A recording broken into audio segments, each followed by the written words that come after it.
दोस्तों ज़रा सोचो, शादी हो रही हो, दूल्हा दुल्हन सज धर कर तैयार हो और फिर अचानक उन्हें ही वेन्यू के बाहर रोक दिया जाए। अबे शादी अपनी, मेहमान कोई और, खाना भी कोई और खा रहा है। बस कुछ ऐसा ही हुआ है यूक्रेन के साथ में।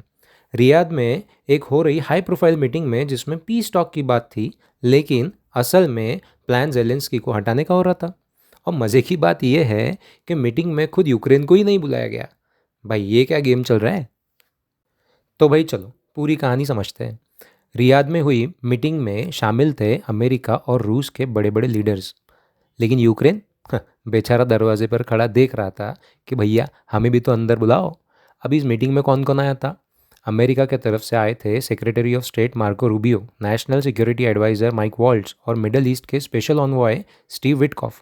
और रशिया की तरफ से foreign minister Sergey Lavrov, Kremlin के chief foreign policy adviser Yuri Ushakov और रशियन सॉवरेन वेल्थ फंड के हेड किरिल डिमित्रिव। अब इनका असली प्लान क्या था? दिखावा तो पीस टॉक का हो रहा था, लेकिन बैक स्टेज में जेलेंस्की की कुर्सी खिसकाने की तैयारी चल रही थी भैया। लो, अब कहानी में ट्विस्ट सुनो। डोनाल्ड ट्रंप ने क्या कहा? उन्होंने कहा कि यूक्रेन में नए चुनाव होने चाहिए। क्यों?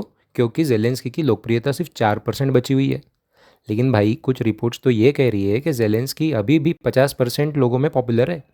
अब सच्चाई क्या है ये तो वही जाने। मतलब एग्ज़ाम में बच्चे ने टॉप किया है, लेकिन बोल रहे हैं कि 4 ही नंबर आए हैं। लेकिन ये सिर्फ जेलेंस्की की पॉपुलैरिटी का मुद्दा नहीं है। असल बात यह है कि अगर वो हटते हैं तो उनकी जगह कौन लेगा। तो यह रिपोर्ट्स की माने तो कुछ नाम सामने आ रहे हैं, जैसे ओलेस्की एरेस्टोविक, जो जेलेंस्की के पूर्व सलाहकार हैं, दिमित्रो रजुमकोव, पूर्व स्पीकर ऑफ पार्लियामेंट, और विक्टर मेवेड्यूचुक, क्या उनका तो प्रोनाउंसिएशन भी मुझे समझ में नहीं आता है, जो सीधा क्रेमलिन से जुड़े माने जाते हैं।